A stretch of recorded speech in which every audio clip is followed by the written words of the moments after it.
Merci, chers collègues. Je vous propose qu'on reprenne nos auditions de la journée. Nous accueillons donc Madame Laurence Rossignol. Merci beaucoup d'avoir répondu à notre invitation. En effet, mais merci d'être là. Merci. Vous avez été secrétaire d'État chargé de la famille, des personnes âgées, de l'autonomie et de l'enfance entre, j'espère ne pas me tromper, avril 2014 et février 2016, et puis ministre des Familles, de l'Enfance et des Droits des Femmes de février 2016 à mai 2017. Vous étiez donc ministre lorsque la loi du 14 mars 2016 a été élaborée et puis votée, qui est relative à la protection de l'enfance. Alors, dès son article 1er, cette loi, elle replace l'intérêt de l'enfant au centre des interventions de la protection de l'enfance, en affirmant, je cite, que la protection de l'enfance vise à garantir la prise en compte des besoins fondamentaux de l'enfant, à soutenir son développement physique, affectif, intellectuel et social, et à préserver sa santé, sa sécurité, sa moralité et son éducation dans le respect de ses droits. Le renforcement du projet pour l'enfant devait contribuer à la stabilité et à la continuité du parcours de l'enfant. Cette loi de 2016 avait aussi pour ambition d'améliorer la connaissance de la protection de l'enfance, mais aussi de renforcer la coordination des acteurs avec la création du fameux Conseil national de la protection de l'enfance. Cette loi a également réaffirmé la place de la prévention en consacrant les centres parentaux et à chercher à améliorer le repérage des enfants en danger. Alors évidemment, il y a beaucoup d'avancées dans cette loi. Pourtant, malgré votre engagement, celui des ministres qui vous ont succédé, malgré la loi d'Adrien Taquet, on force est de constater que des dysfonctionnements importants subsistent. Alors, une question un peu large, mais comment est-ce que vous expliquez cela? Et puis, au-delà des questions de gouvernance et de moyens financiers, des améliorations sont attendues sur de nombreux sujets en matière de connaissances scientifiques, statistiques, de prévention, de prise en charge des enfants et de continuité de leur parcours, de formation, d'attractivité des métiers de la protection de l'enfance, de normes d'encadrement. Bref, tout cela constitue des questions que ne manqueront pas de poser à la fois Madame la rapporteure, mais également mes collègues. Ce que je vous propose, en termes d'organisation du temps qui nous est imparti, c'est un propos liminaire de 10-15 minutes maximum, si vous le voulez bien, pour qu'on puisse ensuite consacrer le reste du temps à des échanges et des questions, évidemment, de la rapporteure et des collègues qui sont présents. Vous aurez le temps qui... Non, le temps... Oui, voilà, c'est ça. Le temps s'affichera en effet pour vous. Donc, je vous précise en premier lieu que l'audition elle est retransmise en direct sur le site de l'Assemblée nationale et également qu'en vertu de l'article 6 de l'ordonnance de 58 sur le fonctionnement des assemblées parlementaires, je dois vous demander de prêter serment de dire la vérité, toute la vérité, rien que la vérité. Je vous invite donc, si vous le voulez bien, à actionner votre micro, à lever la main droite et à dire « je le jure », s'il vous plaît. Je le jure. Merci beaucoup, je vous cède la parole. Merci. Madame la Présidente, Madame la rapporteure, Mesdames et Messieurs les députés, merci de cette audition qui me permet effectivement de resituer un peu le travail qui a été mené entre 2014 et 2017 sur la protection de l'enfance. Donc votre première question est assez large puisqu'il s'agit d'aborder le bilan que je tire des actions qui ont été conduites sous ma responsabilité en matière de protection de l'enfance. Dans un premier temps, je vais prendre la protection des enfants et de l'enfance dans son sens global. Et puis ensuite, je viendrai sur l'action de la protection de l'enfance comme on l'entend au sens de l'aide sociale à l'enfance. Mais la protection de l'enfance est beaucoup plus large que l'aide sociale à l'enfance.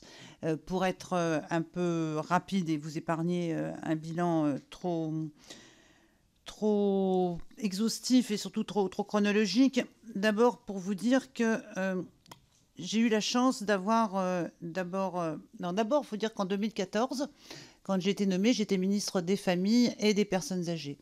Et j'ai agi auprès du président de la République et du Premier ministre à l'époque pour faire inclure dans la titulature de mon ministère l'enfance. C'est-à-dire que pour que ce sujet apparaissent comme étant une politique publique portée par un secrétariat d'État et donc par le ministère de tutelle également. Et cette titulature qui, dans un premier temps, inclut les personnes âgées, dans un deuxième temps, les droits des femmes ont été substitués aux personnes âgées, m'a permis d'appréhender la question des violences intrafamiliales dans leur globalité, c'est-à-dire de faire le lien entre les violences faites aux femmes, les violences faites aux enfants et ce que ça signifiait dans la structure familiale patriarcale. Et j'ai pu faire en permanence ce lien entre la condition des enfants, la condition des femmes et la politique familiale. Alors, quand j'avais pas les droits des femmes, je le faisais de par mon angle de vue et l'approche féministe de l'ensemble des questions humaines. J'ai presque envie de dire, puisque c'était un ministère très humain. Et d'ailleurs, j'appliquais le même angle de vue en ce qui concerne les personnes âgées, mais je vous en épargnerai l'histoire. Donc, cette approche que j'ai développée, peut-être pour vous dire quand même, c'était il y a 10 ans. Et en 10 ans, les choses, l'état de la société, de la connaissance de ces sujets a évolué, a changé. Quand j'étais dans ce ministère, au début, dans le secrétariat d'État, j'ai passé plusieurs mois à répéter partout où je le pouvais: un enfant témoin est un enfant victime en matière de violence intrafamiliale. Cette phrase était loin d'être partagée, consensuelle. Je l'avais empruntée au juge Édouard Durand à l'époque. Et je ne suis pas sûre qu'aujourd'hui, elle s'impose dans l'ensemble des décisions judiciaires et des pratiques sociales. Mais en tout cas, on était à un moment donné où c'était presque original de dire qu'un enfant témoin est un enfant victime. Donc, dans les actions qu'on a pu mener en matière de protection de l'enfance, le premier plan interministériel de lutte contre les violences faites aux enfants, il n'y en avait jamais eu auparavant. La mission Flavie Flament, que j'avais confiée à Flavie Flament sur la question de l'imprescriptibilité des crimes sexuels, de façon à pouvoir laisser à mes successeurs, parce que je savais que j'aurais des successeurs après les élections présidentielles de 2017, de façon à pouvoir laisser à mes successeurs un dossier déjà bien engagé, non pas sur le fond et dans le choix, mais au moins expertisé. Et puis, je vais faire peut-être une petite parenthèse, parce que ça concerne la protection de l'enfance, et on n'aura peut-être probablement pas l'occasion d'y revenir dans la suite de notre entretien. Ce qui a profondément marqué cette période, et ce qui a profondément marqué mon propre ministère, c'est janvier 2015, l'attentat contre Charlie Hebdo. Et à ce moment-là, quelque chose de nouveau se passe. C'est-à-dire qu'il rentre dans notre scope, ce qui n'existait pas auparavant, la question des mineurs radicalisés, et à travers les parcours de vie des frères Kouachi, dont on découvre qu'ils étaient passés par l'ASE, vient la question de l'articulation possible entre l'ASE, le fait d'être passé par l'ASE, la radicalisation qui mène jusqu'au terrorisme, et la question de la radicalisation des mineurs. C'est-à-dire qu'il a fallu d'abord rencontrer beaucoup de gens, comprendre ce phénomène qui était vraiment hors des écrans radars. Quelques chercheurs sur les plateaux télé parlaient de radicalisation des jeunes, mais en étant assez peu écoutés, à partir de janvier 2015, tout change là-dessus. Et je vais me voir confier par le Premier ministre et le ministre de l'Intérieur le suivi des familles des jeunes radicalisés et donc la connaissance des parcours de vie de ces jeunes. Et on va découvrir que, une jeune fille qui a de 13-14 ans qui, à la suite d'un mariage contracté par Internet et qui est partie rejoindre l'État islamique, c'est pas une fugueuse banale. Voilà ce qu'elle était auparavant. Donc là, il y a tout un travail qui va me prendre beaucoup d'énergie, beaucoup d'énergie, beaucoup de concentration autour des familles et des mineurs radicalisés, et qui va aboutir, parce que là, on est vraiment dans les questions de l'ASE, à la mise en place du protocole de retour des femmes et des enfants qui vont commencer à rentrer progressivement de l'État islamique à partir de 2016. Et comment accueillir les femmes? C'est pas très compliqué, elles sont judiciarisées, les mères sont judiciarisées, mais les enfants, comment les accueillir alors que c'est des enfants qui sont incontestablement en situation de stress post-traumatique d'une part, et qui ont été, pour certains d'entre eux, formés pour être des lionceaux du califat. Et donc, c'est là qu'on va mettre en place tout un protocole de prise en charge par l'ASE, d'hospitalisation, de recherche de pouponnières ou de familles d'accueil spécifiques. La question aussi, bien sûr, sous l'égide d'un juge pour enfants. Et la question aussi des ressources familiales. Sont-elles ou non liées au parcours des mères qui sont parties, plus le retour des femmes, mais dont je ne parlerai pas à cet instant. Donc, voilà, en gros, sur la continuité de ce moment en matière de protection de l'enfance. En ce qui concerne la loi de 2016, que je pense que c'est ce qui vous intéresse le plus, mais c'est intéressant, je pense, de dire que vraiment j'insiste beaucoup sur le fait de la cohérence de ce ministère qui était celui Famille, Enfance et Droits des femmes. Et ce qui l'a permis de faire monter en matière de prise en compte des droits des enfants, des violences dont les enfants sont victimes et de leur dimension systémique et patriarcale. Donc, je reviens sur la loi de 2016 et la manière dont on a travaillé pour la loi de 2016. J'ai travaillé dans la continuité de la loi de 2007 et j'ai envie de dire dans une perspective de continuité amont et aval.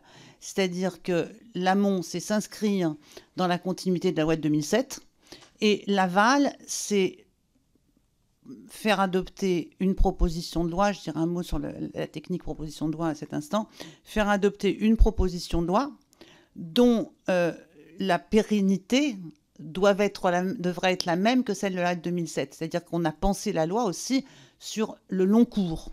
Parce que nous savons que les lois les lois de société, les lois de ce type sont pas comme les lois fiscales. Voilà, on vote une loi fiscale, il n'y a pas besoin d'acculturer le Bercy pour que les fonctionnaires de Bercy appliquent les nouveaux taux qui ont été votés par le Parlement.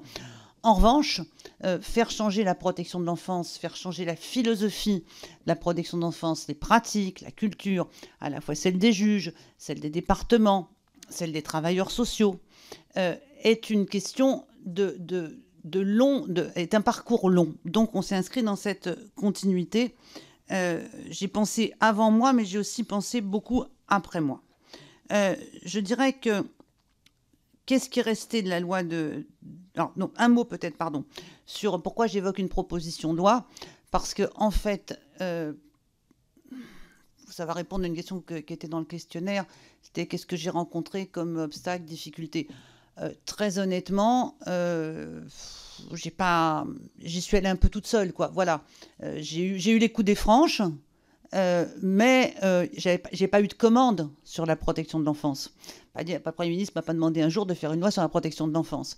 Et j'ai eu la chance d'avoir au Parlement, et enfin en particulier au Sénat, une sénatrice qui s'appelle Michèle Meunier, qui a été sénatrice de Loire-Atlantique jusqu'au dernier renouvellement, qui, elle, avait déposé une proposition de loi sur la protection de l'enfance. On est parti de cette proposition de loi et à partir de ce qui avait été fait au Sénat, on a travaillé, évolué, fait changer la proposition de loi.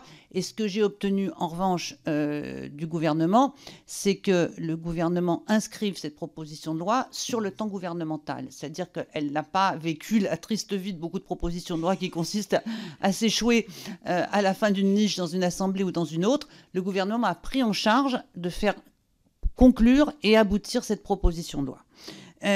Donc, qu'est-ce qui reste de tout ça?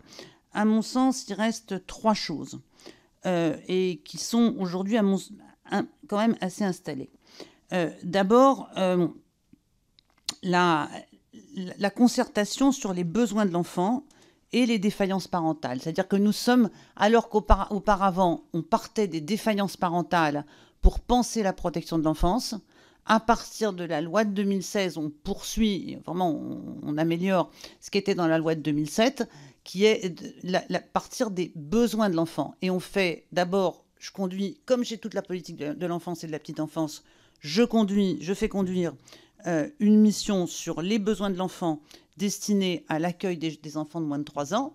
Et ensuite, on décline et on commande un deuxième rapport sur les besoins de l'enfant en protection de l'enfance, qui est confié à une femme qui s'appelle Madame Martin Blacher, et qui permet à la fois de poser comme principe que les besoins de l'enfant en protection de l'enfance sont strictement les mêmes. Les besoins de base sont les mêmes que les besoins des autres enfants.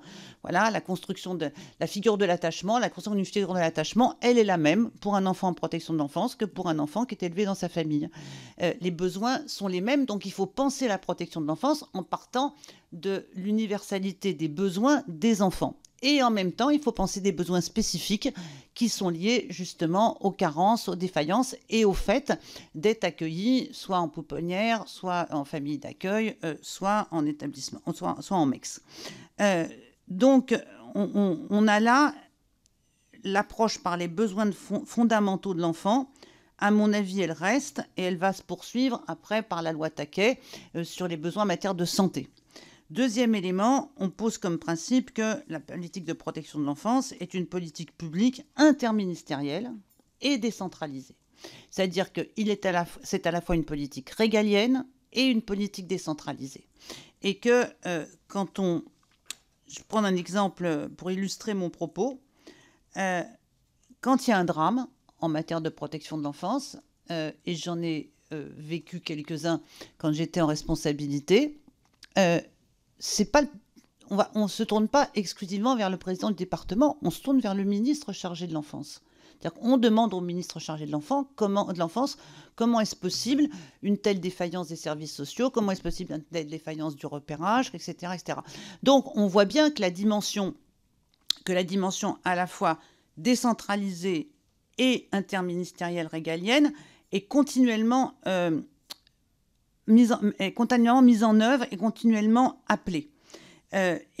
C'est comme ça que j'ai construit et qu'on a construit la loi, avec tout un certain nombre de difficultés sur lesquelles on revient tout à l'heure. Et puis enfin, je trouve que c'est l'élément peut-être le plus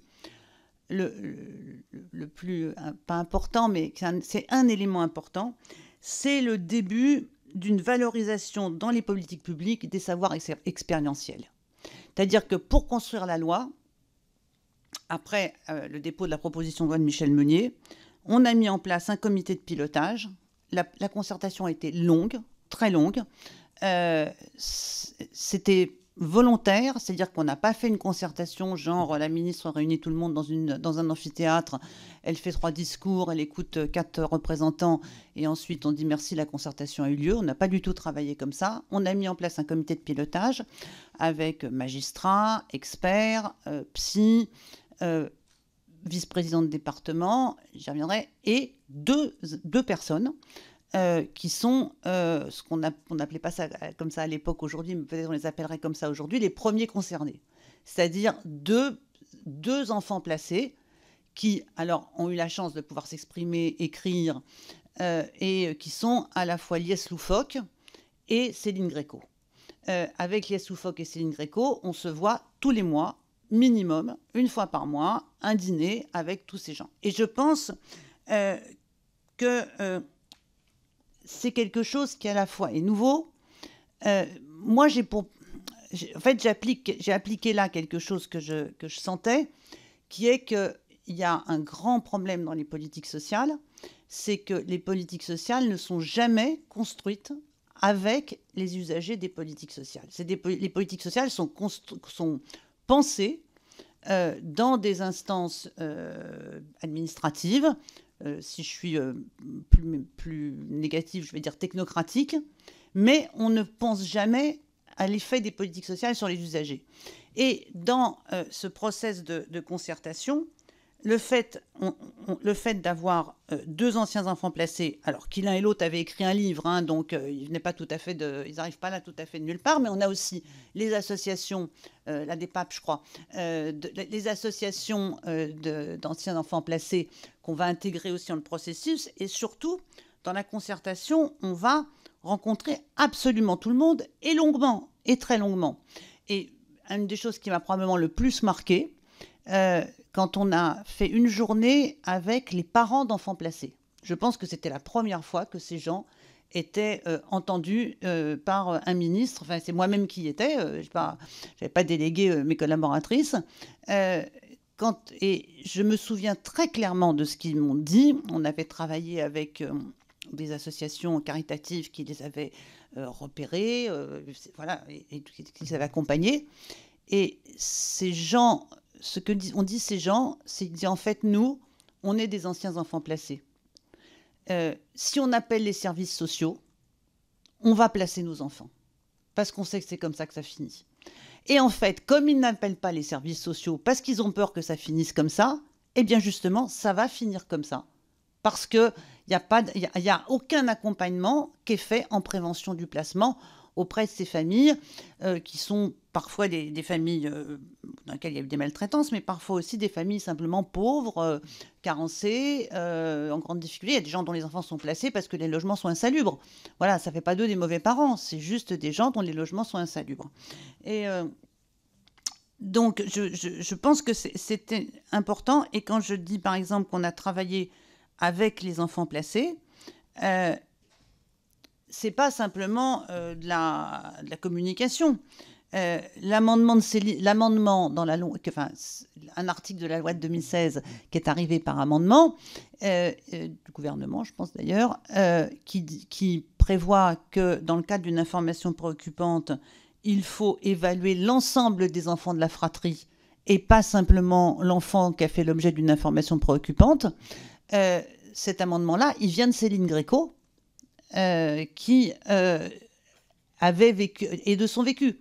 Et en fait, je pense que j'ai eu de la chance, enfin, on a eu de la chance d'avoir ces deux personnalités.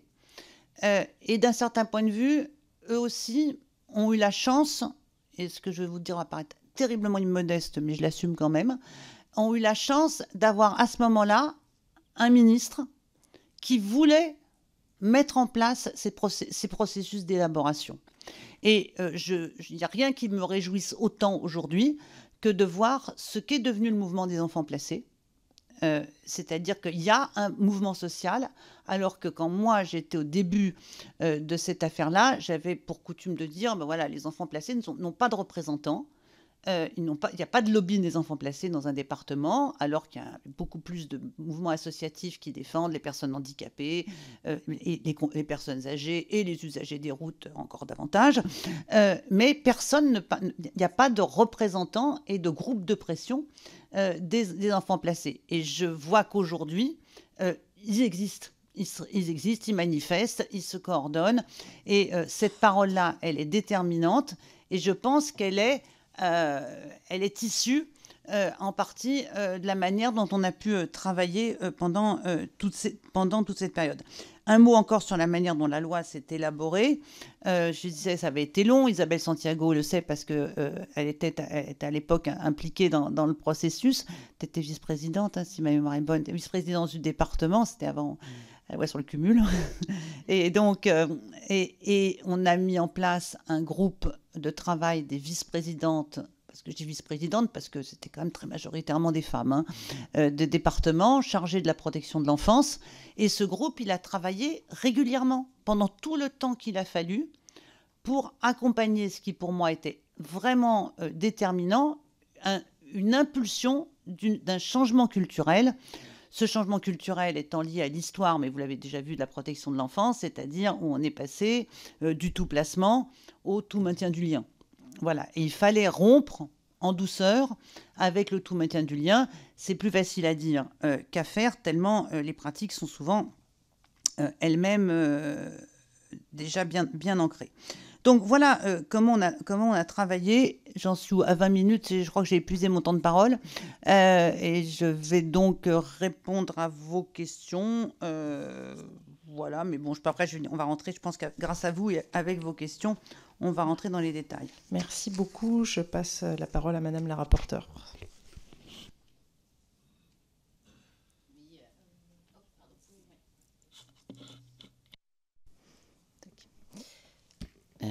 Merci Laurence, Madame la Ministre, évidemment ravie dans le cadre de cette audition de pouvoir échanger. Nous l'avons fait récemment auprès du CESE, dans le cadre du rapport où nous avions été ensemble pour échanger à la demande du CESE, et évidemment que dans le cadre de cette commission d'enquête qui a pu reprendre, je suis vraiment évidemment ravie que l'on puisse apporter un regard sur la situation et en même temps des préconisations.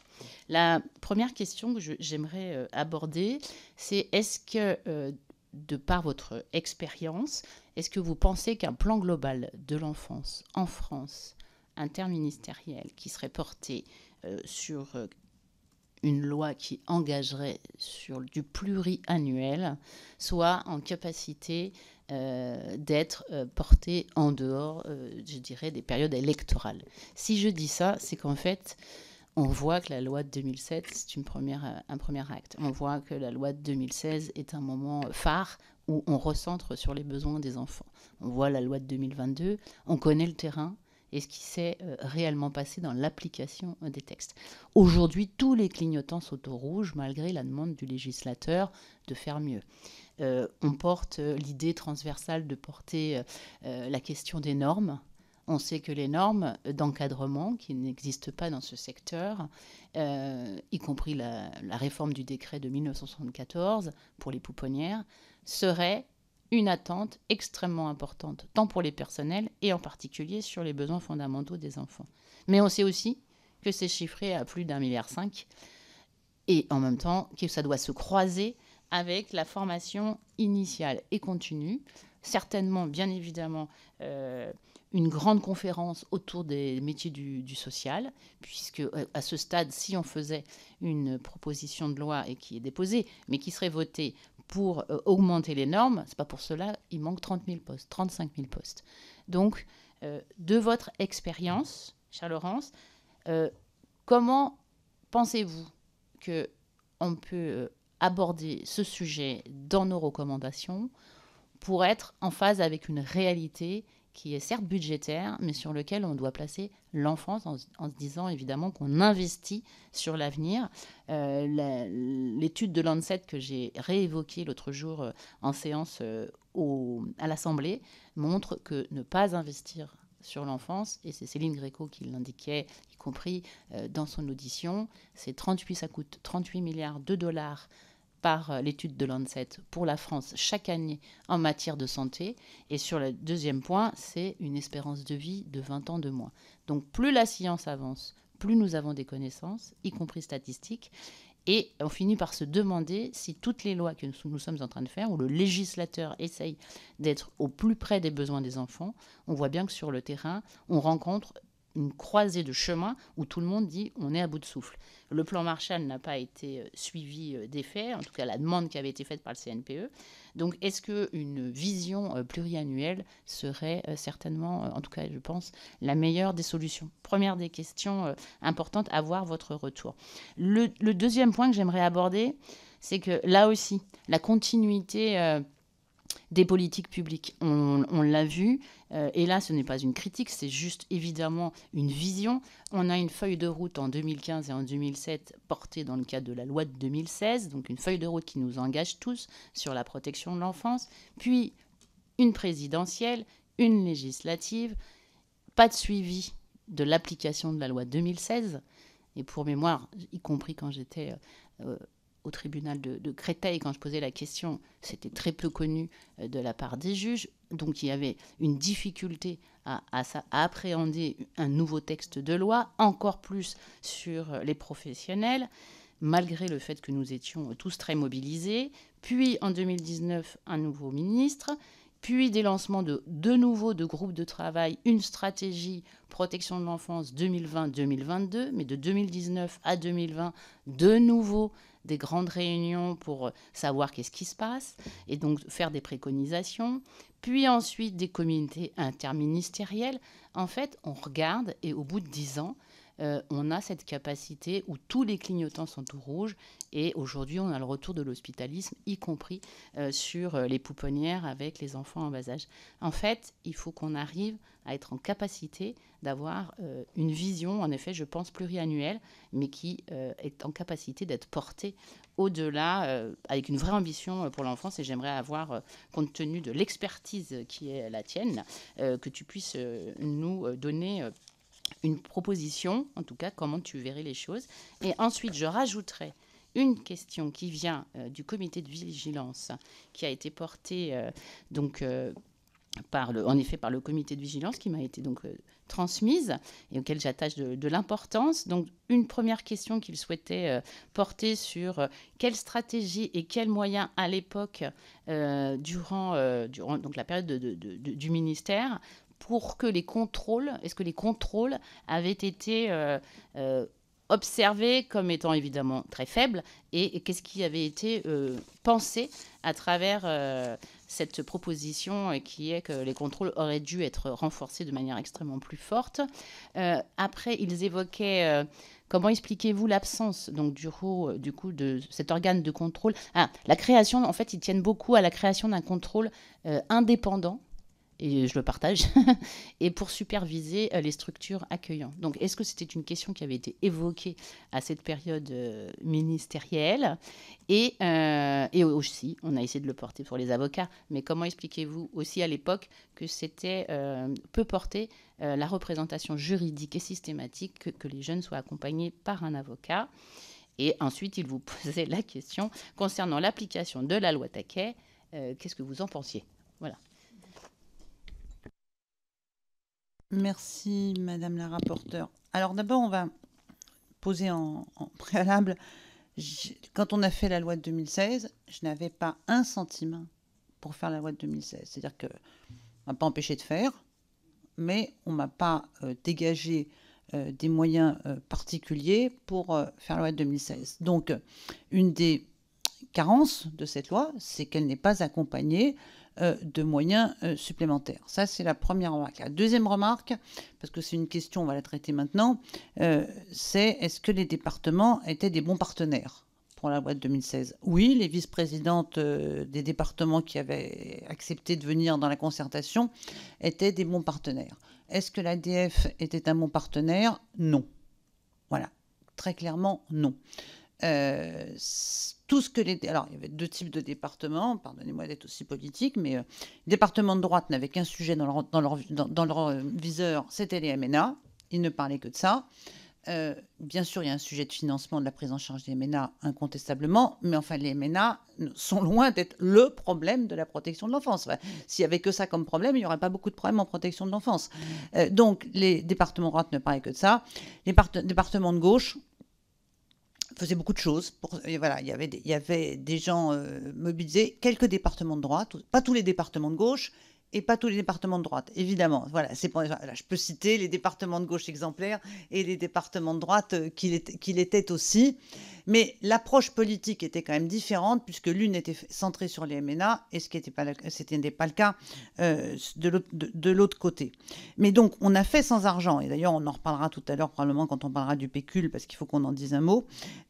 Donc, à la question, une vision pluriannuelle. Bien sûr, d'abord, moi, entre le vote de la loi et 2017, enfin, et la fin du mandat, j'ai pris mon bâton de pèlerin, j'ai fait le SAV, j'ai fait le service après-vente de la loi. C'est-à-dire que je suis allée dans les départements, je demandais au préfet d'organiser, de faire un tour de table avec le proc-mineur, le juge pour enfants, l'éducation nationale, les services de l'ASE, les associations impliquées, les associations délégataires, l'ensemble des intervenants en matière de protection de l'enfance. Parce qu'on avait quelque chose qu'on avait assez vite repéré, c'est que tous ces gens ne se parlent pas. Voilà. Comme j'avais la chance d'avoir des collaboratrices exceptionnelles, à la fois Anne Devraise, je les cite parce qu'elles portent cette loi, Anne Devraise, que vous avez probablement rencontrée, Marie Derain, que vous avez probablement rencontrée, et Léonore Sauvage, qui depuis est devenue commissaire de police. Voilà. Comment ? Voilà. J'avais avec moi des gens qui étaient, deux venaient de la PJJ, enfin bref, elles étaient à la fois, elles ont pensé la loi et en même temps elles connaissaient le terrain. Et donc on savait qu'un certain nombre de cas qui se sont réglés au ministère, parce que mes collaboratrices décrochaient leur téléphone, lançaient un call à plusieurs personnes et mettaient tout le monde autour du téléphone et on trouvait des solutions pour des gamins. Donc, puis on savait aussi que 6 ou 7 intervenants se relayent auprès d'une famille sans jamais se parler. Bref, il y a vraiment un manque. Et j'ai pas évoqué tout à l'heure, mais dans l'esprit de la loi, il y a la pluridisciplinarité, le travail pluridisciplinaire, l'implication et l'impulsion d'un travail pluridisciplinaire. Donc, je raconte ça vite fait. Donc, moi, j'ai pris mon bâton pour le SAV et j'ai fait le tour des départements autant que j'ai pu en faire. Je ne les ai pas tous faits, loin de là, pour mettre tout le monde autour d'une table et expliquer la loi, l'esprit de la loi, la manière dont ça va changer les pratiques. Et voilà. Et ce qui s'est passé, c'est qu'en 2017, il n'y a pas de successeur. Il n'y a plus de ministre chargé de l'enfance et de la protection de l'enfance. Et pendant 2 ans, il ne se passe rien. Tout s'arrête. Or, une loi comme celle-ci, elle demande une implication très forte de l'État pour son application. Et donc, il ne se passe rien, et il faut attendre, sous la pression d'ailleurs des associations et du mouvement social des enfants placés, il faut attendre, je crois que c'est 2019, pour avoir Adrien Taquet, qui d'ailleurs, comme moi, va travailler sans un centime. Voilà, et ça se voit dans la loi pour les mêmes raisons. Voilà. Alors, bien sûr, il faut de l'interministériel. Moi, j'ai été absolument désolée, mais je peux le dire pour beaucoup des politiques dans lesquelles je me suis impliquée. Je vais le dire sur les femmes.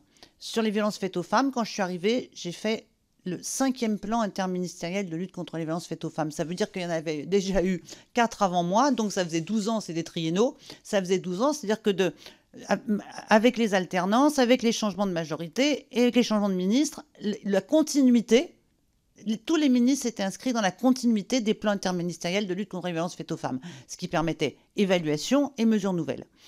J'ai fait le premier plan de lutte contre les violences faites aux enfants. Je m'attendais à ce qu'il y ait un 2e plan de lutte 3 ans après. Il n'y a pas eu de 2e plan de lutte et un 3e plan de lutte. Et sur les violences faites aux femmes, ça s'est arrêté après le 5e. Il n'y a plus eu de continuité, puisque tout le monde sait bien qu'en fait, c'était 2017, c'est l'an 01 des politiques publiques. Avant, il ne s'était jamais rien passé. Et il ne fallait surtout pas laisser entendre que d'autres auraient conduit des politiques publiques précédemment dans lesquelles on pouvait s'inscrire, puisqu'il fallait tout reprendre à zéro. Donc, oui, il faut de la pluridisciplinarité interministérielle et du pluriannuel, bien entendu, et du suivi des lois. Voilà, il y a une petite discussion à avoir avec, je le dis à chaque fois que des ministres successeurs me posent la question, je dis voilà, le ministre, c'est 80% de travail souterrain, obscur et invisible, 20% de travail exposé, et sur les 20%, c'est 15% de critiques et de douleur. Voilà, et le retour, la rétribution narcissique, elle est sur 5% de l'activité. Un ministre qui n'accepte pas cette loi-là ne peut pas faire du travail correct, parce qu'on est vraiment dans du travail. Et puis, il faut penser après soi. Il faut penser après soi. Donc, bien entendu, sur les questions de formation, moi, j'étais arrivée à la conclusion que, en ce qui concerne... Alors, il y a un problème global des métiers du travail social, problème de rémunération, problème de statut, problème de considération, tout ça. Mais en ce qui concerne spécifiquement la question de la protection de l'enfance, j'étais arrivée à la conclusion qu'il fallait en finir avec les éducateurs généralistes. Voilà. Il faut des éducateurs... Alors, ils s'appellent éducateurs spécialisés, voilà. Mais il faut des éducateurs spécialisés en protection de l'enfance. Voilà. Il y a un savoir, il y a de l'expertise, il y a de la connaissance, faut faire de la pédopsie, faut apprendre des choses. Et c'est pas la même chose de s'occuper d'adultes handicapés que de s'occuper d'enfants accueillis en protection de l'enfance. Et même chose pour les départements. Je trouve que c'est quand même assez hasardeux sur la conduite des politiques des départements de voir que les cadres A de la fonction publique territoriale peuvent passer d'un poste de directeur des routes à un poste de directeur enfance-famille. Voilà, c'est là encore des compétences particulières. Donc il faut porter une spécialisation des métiers de la protection de l'enfance, surtout que en 10 ans, on a beaucoup monté en compétences et en savoir. Et donc un savoir à transmettre. Voilà, et qui doit être un savoir, une expertise professionnelle. Donc, que vous dire? Quelle stratégie? Bon, voilà. Les contrôles renforcés. Je ne sais pas trop... Enfin, nous, on a travaillé un peu là-dessus, mais on ne l'a pas réglé dans la loi. Moi, j'ai essayé... Je pense qu'il y a un absent dans cette affaire-là, c'est les ARS. Je pense que les ARS devraient être beaucoup plus impliqués sur les questions de protection de l'enfance qu'ils ne le sont, parce que d'abord, il y a une dimension sanitaire évidente et de santé des enfants placés. On n'a pas... Les ARS pourraient être aussi un autre lieu de pilotage. Voilà. Est-ce que c'est à elles de confier les contrôles? Je ne le crois pas. Les contrôles doivent être indépendants incontestablement. Et donc, il faut des contrôles indépendants. Je n'ai pas la réponse sur quelle doit être la structure qui fait les contrôles indépendants. Est-ce que c'est les inspections générales? Elles en font un peu. Voilà, elles en font un peu, mais de manière peut-être plus globale. Mais il y a un besoin de contrôle, mais qu'on trouve, pardonnez-moi, mais on trouve dans tout le médico-social. Voilà, j'avais les EHPAD en même temps, donc les besoins de contrôle, je les avais côté EHPAD et côté MEX en même temps. Mais un peu plus quand même, un peu plus sur les EHPAD que sur les MEX grâce aux ARS. Bien entendu, la question de l'avocat de l'enfant, c'est pas compliqué, ça coûte. Voilà, ça coûte de l'argent de mettre... Donc la réponse... Alors, passons sur ceux qui sont hostiles par philosophie. Voilà, il y en a. Et ensuite, deuxième sujet. Oui, parce que si ce n'était pas le cas, on pourrait faire adopter. Moi, je présente des amendements systématiquement sur l'avocat de l'enfant à chaque fois qu'il y a un projet de loi, qu'un véhicule législatif qui s'arrête dans la gare du Sénat. Je m'aperçois que j'ai beaucoup de mal, pas simplement parce que ça coûte. Voilà, j'ai du mal parce que il y a des réticences. Mais deuxième sujet, il faut des budgets. Voilà, pour avoir des avocats de l'enfant. Or, il n'y a pas de budget qui sont consacrés. Est-ce que j'ai répondu à toutes vos questions, Madame la rapporteure? Oui, madame. L'évaluation de la loi Taquet. La loi Taquet, franchement, je l'ai votée. Je la trouve bien. Parce qu'il y a le renforcement de l'accueil chez un membre de la famille ou le tiers digne de confiance. Bon, j'ai vu qu'on avait oublié un petit sujet sur le tiers digne de confiance qui est pas forcément digne de confiance. Voilà. Donc, mais je pense que ça, ce ne sera pas très compliqué à corriger dès qu'on aura, là encore, un véhicule législatif. La fin de l'hébergement hôtelier, les jeunes majeurs, je pense que les résultats... Enfin, en fait, on ne sait pas. C'est un travail de fourmi que d'aller chercher de l'évaluation. Et on ne sait pas ce qui se passe dans les départements. Par exemple, les CDPE, moi je trouve ça très bien. Vous m'avez interrogé sur la protection sur le CNPE aussi. Je trouve ça très bien, mais je ne sais pas exactement s'ils fonctionnent tous, comment ils tournent, ce qui s'y passe. On a quand même un manque de visibilité. Mon sentiment sur la loi Taquet, c'est elle a le même effet déceptif que peut avoir la loi de 2016, c'est-à-dire des belles ambitions et une difficulté à en mesurer l'application. Je pense au projet, au PPE, le projet pour l'enfant. Projet pour l'enfant, je crois que quand on a fait la loi, il devait y avoir 15% des enfants placés qui avaient un projet pour l'enfant. Je ne suis pas sûre qu'on soit passé à 90%. Hein. Voilà, je sais même qu'on n'est pas passé à 90%. Et sur les jeunes majeurs, je ne suis pas sûre non plus que les contrats d'engagement, tout ça, soit réellement bien ça. Et la fin de l'hébergement hôtelier, je ne sais pas non plus. Voilà. Il y a d'autres moyens. Je ne sais pas où on en est. Voilà. Mais voilà, on a un problème d'évaluation. Et c'est pour ça que le triennal est très utile. Et que moi, je soutiens votre suggestion, Madame la rapporteure, c'est que le triennal, c'est aussi de l'évaluation du triennal passé. Voilà, les plans triennaux, ils ont deux choses. Ils permettent de réajuster, d'ouvrir des chantiers nouveaux et de prévoir pour les 3 ans à venir, mais ils incluent nécessairement l'évaluation des 3 ans passés. Et juste pour l'anecdote, on avait fait la feuille de route avant la loi, en 2015, feuille de route de la protection de l'enfance, et on avait fait la feuille de route pour au cas où on n'arriverait pas à finir la loi. Voilà, c'était préventif dans l'hypothèse où on n'aurait pas pu arriver à finir la loi. C'était pour qu'il y ait quelque chose. Merci beaucoup. Je propose à mes collègues de se signaler s'ils veulent prendre la parole pour qu'on puisse la répartir. Madame Amiot, Monsieur Feignet, Madame Rouleau. D'accord. Eh bien, très bien. Madame Amiot, je vous propose de commencer, s'il vous plaît. 3 minutes pour qu'on puisse terminer à temps. Merci. Ah, pardon, c'est moi qui fais exprès. Je suis désolée. Ah, pardon. Merci beaucoup et bonjour Laurence. Une question qui me vient de par d'autres expériences dans d'autres sphères de l'État. On dit qu'il faut tout un village pour élever un enfant. Il se trouve que quand on arrive dans la protection de l'enfance, malheureusement, c'est pas un village, c'est une galaxie avec beaucoup de satellites qui ne se rencontrent pas toujours. Tu l'as dit, malheureusement, il y a régulièrement des difficultés de dialogue entre les différents intervenants.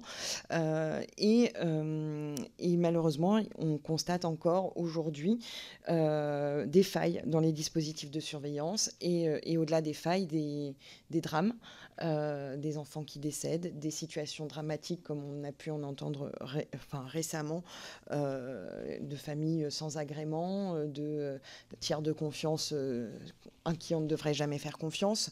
Et me vient cette idée que dans d'autres secteurs, lorsqu'il y a un crash, lorsqu'il y a mort d'hommes ou d'enfants en l'occurrence, on réunit, au-delà de l'enquête de police, de savoir qui est responsable, etc., mais on réunit une commission pluridisciplinaire pour apprendre de ce qui s'est passé pour pouvoir faire mieux.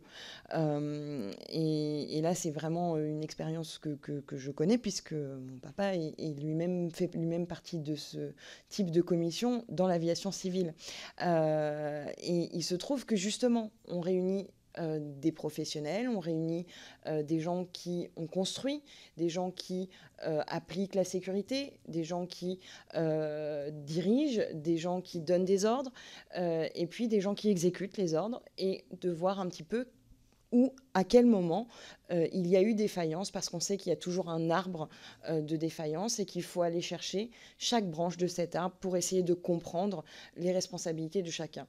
Est-ce que vous aviez envisagé ça dans le ministère déjà en 2016 ou pas?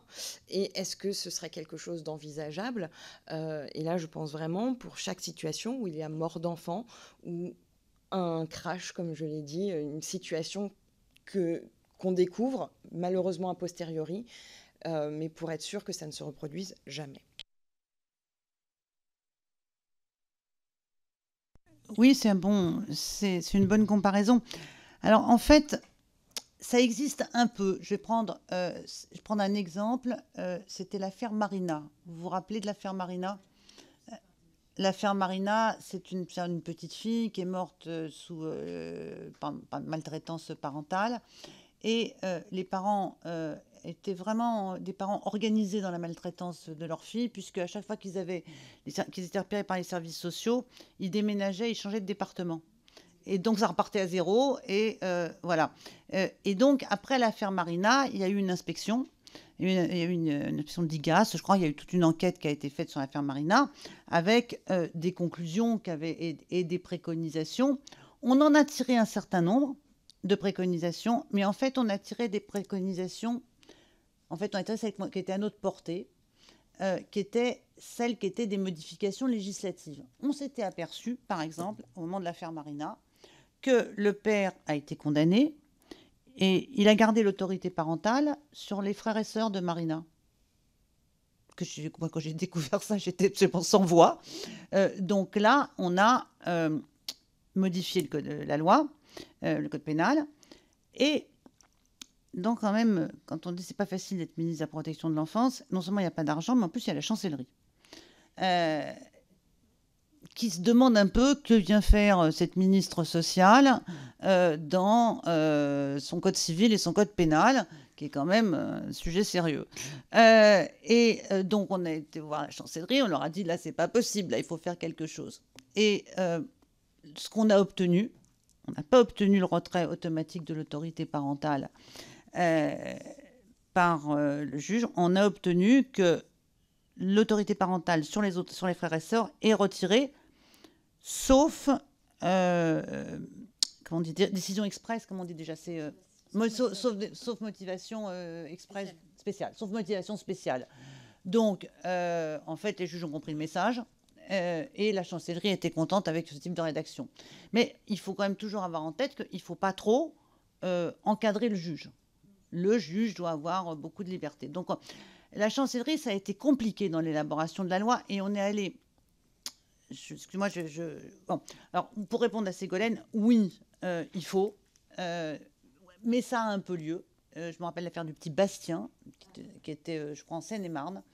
Le petit Bastien, un petit enfant qui avait fini dans une machine à laver, une horreur absolue, et avec des services sociaux qui avaient bugué, quoi. Il faut dire la vérité. Il y a, voilà, un signalement pour l'information préoccupante. Bon, là, on avait. Mais le problème, c'est que, en fait, on a du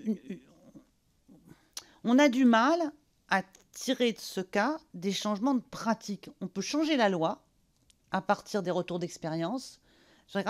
Mais après, les changements de pratique, bah, c'est à la main des départements, c'est à la main des uns et des autres. Peut-être qu'on parlera des... Comment ? Et des associations qui sont délégataires, à la main, et bon. Et des juges pour enfants, également. Donc, c'est ça. Peut-être dire une chose, parce que je ne l'ai pas évoqué, et... non, mais il faut que je revienne, faut que je vous parle de l'adoption. Parce qu'on pense toujours, quand on pense protection de l'enfance, en fait, on pense accueil des enfants placés, etc. Mais ce n'est pas que ça, la protection de l'enfance. C'est aussi tout le système de droit civil qui est mis en place. Et je vais le dire là maintenant, ça sera fait, l'action d'adoption. Je pense qu'on a essayé de pousser l'adoption simple. Vous connaissez l'histoire, elle vous a déjà été probablement racontée. Des enfants nés de mères sous tutelle ne peuvent pas être adoptés parce que l'acte d'abandon d'un enfant n'est pas un acte qui peut être transféré à la tutelle et la mère n'est pas en état de le faire. Donc on est là dans une situation kafkaïenne où il n'y a pas de solution. Et on a donc essayé de pousser les adoptions simples. Moi, j'en suis arrivée à la conclusion, parce que les adoptions simples ne décollent pas vraiment. Enfin, du moins, pas pour les... Elles décollent, mais dans d'autres situations. Pour les familles recomposées, oui, mais pour les enfants de l'ASE, beaucoup moins. Il faut changer nos lois sur l'adoption. Et il faut accepter la pluriparentalité. Voilà. On ne peut pas dire qu'une femme, sous prétexte qu'elle est schizophrène et donc sous tutelle, doit perdre tout lien et tout droit, et tout lien même de droit, de civil, de filiation avec un enfant. Elle n'a rien fait de mal, cette femme. Elle est juste schizophrène.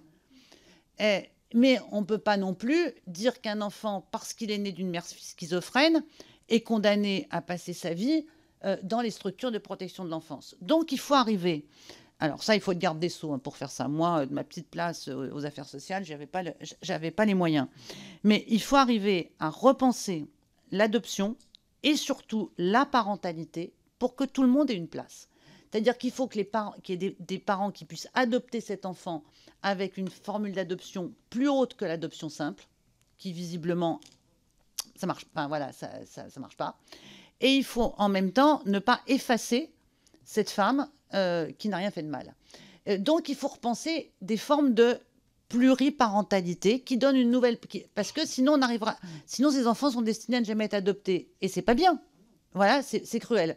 Et on ne peut pas effacer la mère. Moi, je ne suis pas favorable au système britannique où les placements... autant je ne suis pas pour la sacralisation des liens biologiques, autant le système britannique est juste tout ce qu'il faut... Enfin, juste un système, tout ce qu'il ne faut pas faire. Voilà, j'ai fait ma parenthèse parce qu'il y a tout ce champ-là qu'il faut explorer aussi et qui n'est pas sous le feu des projecteurs parce qu'il est plus compliqué et ce n'est pas les conditions du placement. Voilà. Merci beaucoup, Madame Rouleau.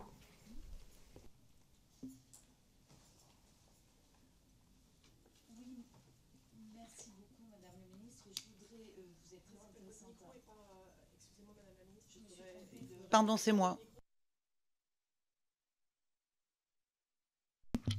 Merci Madame la Ministre, et c'est très intéressant de vous écouter. Je voudrais revenir sur les contrôles indépendants. En 2014, la Cour des comptes dit qu'il y a eu environ 38 contrôles d'établissements publics en 5 ans. Donc c'est évidemment trop peu et on ne peut pas déceler des cas de maltraitance. Alors, ma question est simple. Vous, en tant qu'ancienne ministre, est-ce que vous pourriez nous donner un ordre d'idée sur les moyens financiers qu'il faudrait pour avoir un contrôle régulier? Parce qu'effectivement, d'envoyer des personnes contrôlées, ça coûte de l'argent. Donc, est-ce que vous avez une idée pour ce budget ? Peut-être aussi une idée pour le budget des foyers qu'il conviendrait d'avoir, étant donné qu'on sait, ça ce sont des chiffres du syndicat de la magistrature, que au moins une fois dans leur vie, 77% des juges pour enfants ont renoncé à placer un enfant faute de place en foyer ou en famille d'accueil. Donc vous, ayant eu la charge d'un ministère, est-ce que vous pourriez nous orienter aujourd'hui là, ou dans vos réponses écrites, sur les sommes qu'il faudrait pour améliorer cela? Ensuite, je voudrais vous interroger sur le consentement, parce que ce qui m'avait, moi, frappé dans le livre de Lies Loufoque que j'ai lu, c'est désespérant d'ailleurs de lire ça, c'est que l'enfant est souvent ballotté de famille d'accueil ou famille d'accueil en foyer, et que, apparemment, dans ce qu'il écrit ou dans ce que j'ai retenu du livre, on ne demande même pas l'avis à l'enfant. Est-ce qu'il ne serait pas nécessaire, dans la loi ou dans les décrets, d'imposer, au moins qu'on prenne en compte l'avis de l'enfant, ou voire son consentement carrément? Parce que c'est un fait, c'est assez déchirant de s'imaginer qu'un enfant va passer dans une autre famille alors qu'on ne lui a même pas donné son avis, et que dans d'autres livres que j'ai lus, c'était parfois un déchirement pour l'enfant d'être séparé d'une famille dans laquelle il était bien et qui ne comprenait d'ailleurs même pas pourquoi il devait être dans une autre famille. Je voudrais votre avis sur ce point. Merci beaucoup. Merci. Alors, pour les questions que vous me posez concernant les montants budgétaires qu'il faudra affecter, je n'en ai aucune idée. Déjà, quand j'étais ministre, j'avais du mal avec les questions budgétaires. Mais alors, maintenant que je ne le suis plus, il y a des techniciens pour ça. Voilà, il y a des gens dont c'est le métier de savoir combien ça coûte. Moi, c'est pas le mien. C'est pas là que se situe mon champ de compétences. Et dans ces cas-là, je me tourne vers les sachants, dont je ne suis pas, mais ça doit se trouver probablement dans nos services quelque part, les vôtres, les nôtres, voilà. Alors, je suis désolée, et ni par écrit d'ailleurs. Après, vous posez ça en termes de consentement. En fait, dans la loi, j'ai pas tout raconté la loi de 2016 parce que vous la connaissez, vous l'avez, etc. Il y a un élément important de la loi de 2016, c'est la stabilité du parcours de l'enfant. C'est-à-dire que nous indiquons clairement dans la loi que l'enfant placé doit avoir un parcours stable.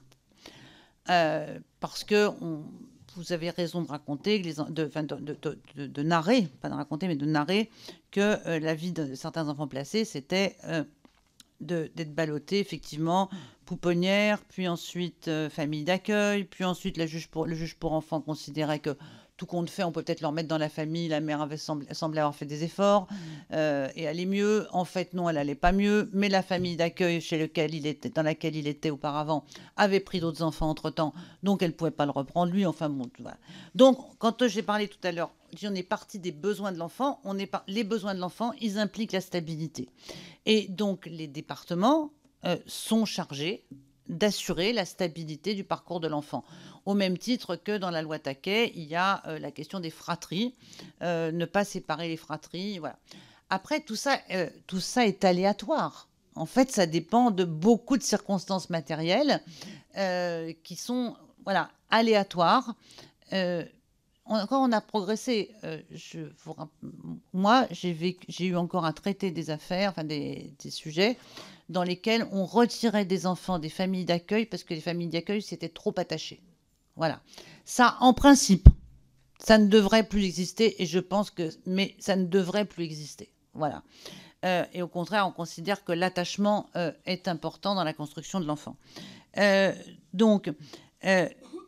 en fait, les questions que vous posez, je ne sais pas s'il faut demander le consentement des enfants. Il y a un sujet sur la participation des enfants placés aux décisions les concernant. Elle passe, à mon sens, par le projet pour l'enfant. Il faut faire attention à ne pas mettre ces enfants en conflit de loyauté constant. Et c'est un élément de la vie des enfants placés, le conflit de loyauté, à l'égard de leurs parents, à l'égard de leur famille d'accueil également. Donc, mais la stabilité du parcours doit normalement éviter ça. Et s'il y a un projet pour l'enfant, l'enfant est associé à au projet pour l'enfant. Le problème, c'est qu'il n'y en a pas parce qu'il faut des éducateurs qui aient le temps de monter des projets pour l'enfant. Il faut réunir des ressources interdisciplinaires, pluridisciplinaires. Il faut parler, etc., etc. Et que Ça ne se fait pas. Donc là, je vous dirais, je ne sais pas combien ça coûte, mais il faut des moyens. Mais on a à peu près évalué, ça a été déjà évalué, quels seraient les montants supplémentaires à ajouter à la protection de l'enfance. C'est quelques milliards, plusieurs milliards pour que la protection de l'enfance, et j'inclus tout dedans, ça veut dire que ça va des juges, ça va de la prévention.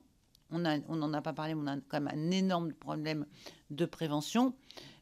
On dit toujours que les départements sont défaillants. Je le dis à ce moment-là, l'État n'est pas non plus infaillible en la matière.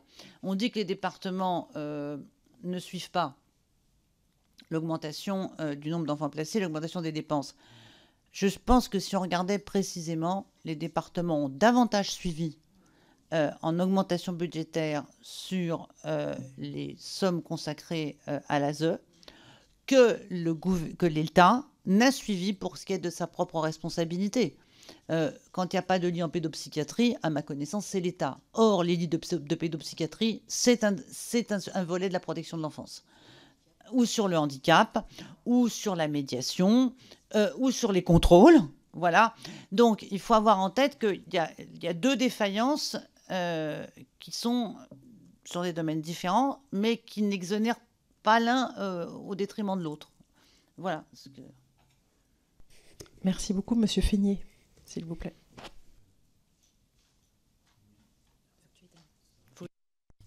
Ça marche ? Ouais, très bien. Merci beaucoup pour votre présentation. Moi, ce que je trouve très intéressant, c'est de votre expérience au ministère, comment, en fait, vous reliez l'ensemble des dispositifs législatifs et comment votre souci, c'est de reprendre, avec la loi de 2016, le travail qui a été fait en 2007, et qui va déboucher sur un autre dispositif législatif en fonction de l'évolution des contextes sociétaux, etc. Ça, c'est très intéressant d'avoir ce regard-là, sachant que quand on est en situation professionnelle, et là je me fais l'écho des professionnels que j'ai pu rencontrer dans la protection de l'enfance, on a plutôt l'impression d'un empilement de dispositifs. Mais en fait, voilà, c'est dans votre logique, ce n'est pas ça. C'est pas un empilement de dispositifs. C'est essayer de relier les dispositifs existants. Vous avez parlé de 2007, il y a aussi 2002, très important, sur les établissements sociaux, médico-sociaux, et notamment le droit des usagers. Donc, puisqu'on le retrouve, cette loi, et cette logique d'évaluation à l'intérieur des associations, on le retrouve encore aujourd'hui dans le fonctionnement des associations et des institutions. Donc, empilement des dispositifs législatifs, et en même temps, le barycentre de l'action sociale en protection de l'enfance reste le même, c'est-à-dire le placement. C'est-à-dire tout s'organise autour de la notion de placement, et ce que vous disiez, ce que disent les familles, c'est que dès qu'elles vont faire une demande, que ce soit une demande d'aide financière ou toute autre, une demande d'aide dans quelques domaines de la vie familiale, la crainte derrière, c'est le placement. Sur le projet pour l'enfant, aujourd'hui, on est plus dans une logique de place que de projet. Je prends un exemple, je viens des Hautes-Pyrénées. Dans les Hautes-Pyrénées, c'est pour le juge des enfants, quand il prend une mesure d'assistance éducative, c'est 6 mois pour l'exécution de la mesure d'assistance éducative. Je ne connais pas dans les autres départements le 31 ou le 34, mais j'ai eu des retours dans ces départements beaucoup plus importants, mais c'est encore pire. Donc du coup, inflation, dégradation des mesures, et dégradation des situations, et derrière, bien entendu, des placements de plus en plus compliqués à réaliser, et un problème de place aussi. Alors, j'avais une question sur les jeunes majeurs. Les jeunes majeurs qui sont sortis de l'ASE, et donc avec des situations extrêmement précaires pour nombre d'entre eux, jeunes issus de l'ASE. Donc pensez-vous que la prolongation des mesures d'accompagnement jusqu'à 25 ans pourrait être une solution viable?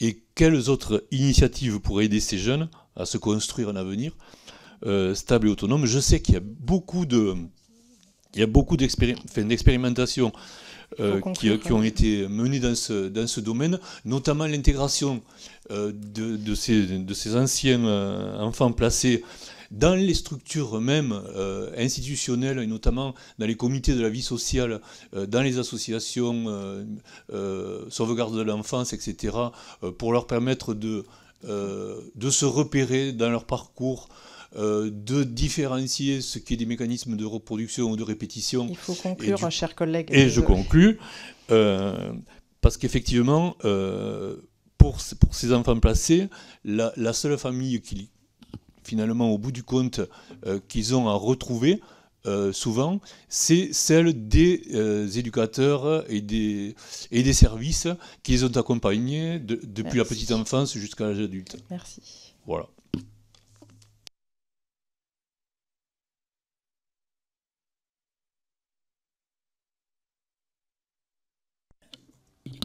Sur les jeunes majeurs, je pense qu'il y a beaucoup de choses qui se jouent avant la sortie de l'ASE. Dans la loi de 2016, si je me souviens bien, il y a 1 ou 2 entretiens à 16 ans et 6 mois avant. Merci. Il y a un entretien à 16 ans et un entretien 6 mois avant, qui sont des entretiens qui sont supposés préparer les enfants. Après, ça c'est la première remarque. Je ne suis pas sûre que ces entretiens tout le temps aient toujours lieu. Je ne suis pas sûre qu'ils soient utiles. Je ne suis pas sûre qu'ils ne soient pas que des formalités. Mais ils ont un sens, ces entretiens. Après, il y a une autre chose qu'on avait observée, c'est que les enfants placés à l'ASE, c'est des enfants qui sont à la fois qui n'ont pas l'accompagnement parental par définition, et qui sont des enfants totalement assistés dans leur rapport aux démarches administratives.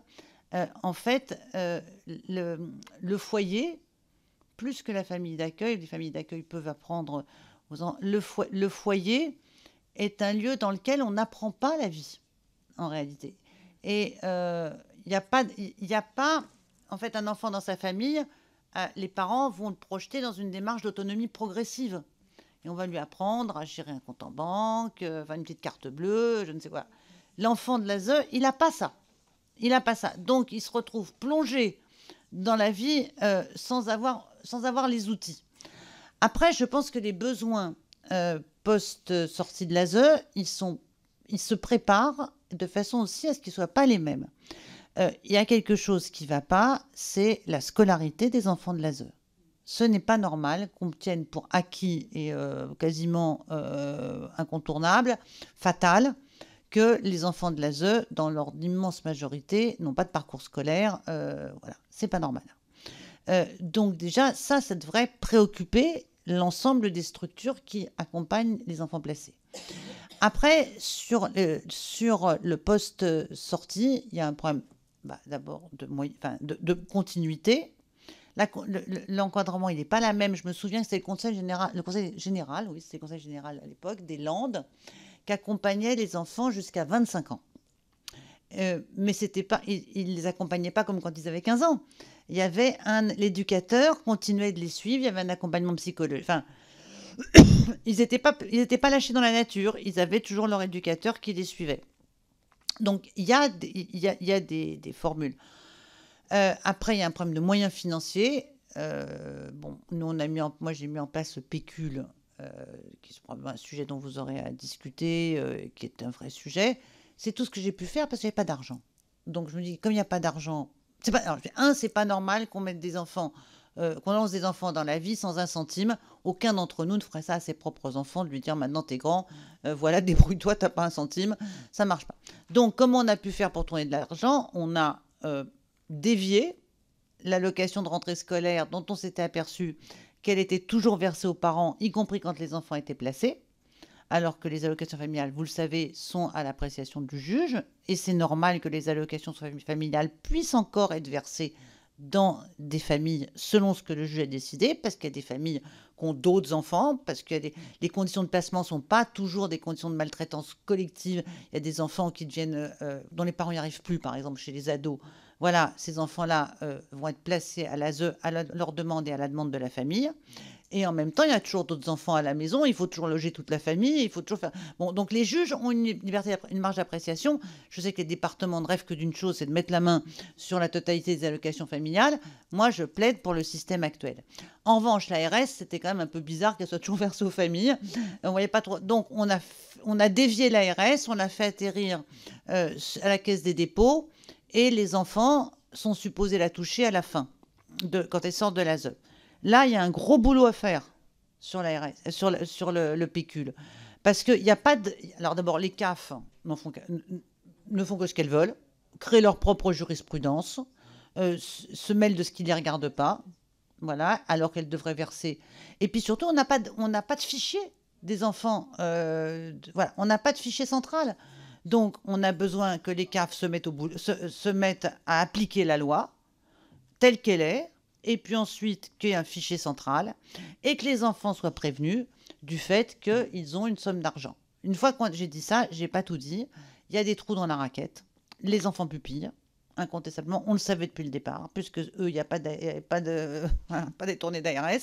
Les enfants pupilles, mais je pense que on devrait pouvoir arriver à trouver quand même de quoi compenser sur les enfants pupilles. Et l'ARS, enfin, le pécule tel qu'il est, pose des questions. En fait, c'est proportionnel à la durée de temps que vous avez passé à l'ASE, mais en même temps, la souffrance est aussi proportionnelle au temps passé à l'ASE. C'est pas totalement scandaleux que ce soit proportionnel. Je sais bien que ça tente un certain nombre de dire somme fixe par l'État. Moi, je pense que le mode de financement actuel, on peut en discuter, mais au moins il est garanti. Voilà, au moins il est garanti. Après, quand c'est l'État, à un moment donné, il y a un budget qui passe et puis on se retrouve avec somme d'argent diminuée. Donc voilà ce que je peux vous dire. Bon, il faut les... Enfin, moi, je pense que les contrats de majeur, les contrats d'engagement, c'est même pas... Enfin, l'affaire contractuelle est assez... Mais il y a un vrai sujet sur la scolarité des enfants de l'ASE et l'accompagnement scolaire. Normalement, on les sort plus. Moi, j'ai encore vu, quand j'étais ministre, des gamins à qui l'ASE disait au mois de février, t'as 18 ans, les mômes qui passaient le bac, t'as 18 ans, maintenant débrouille-toi. Voilà. Donc ça, la loi l'a interdit, mais on peut incontestablement faire beaucoup mieux, mais il va falloir y mettre un peu de sous quand même.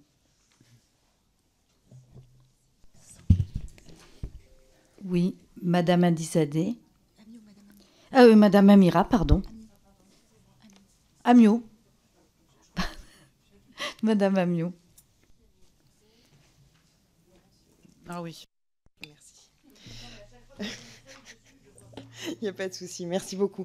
J'ai moi une dernière question qui va aller dans la continuité justement de ce que tu viens d'aborder, notamment sur la suite des parcours des jeunes majeurs qui sortent de la protection de l'enfance.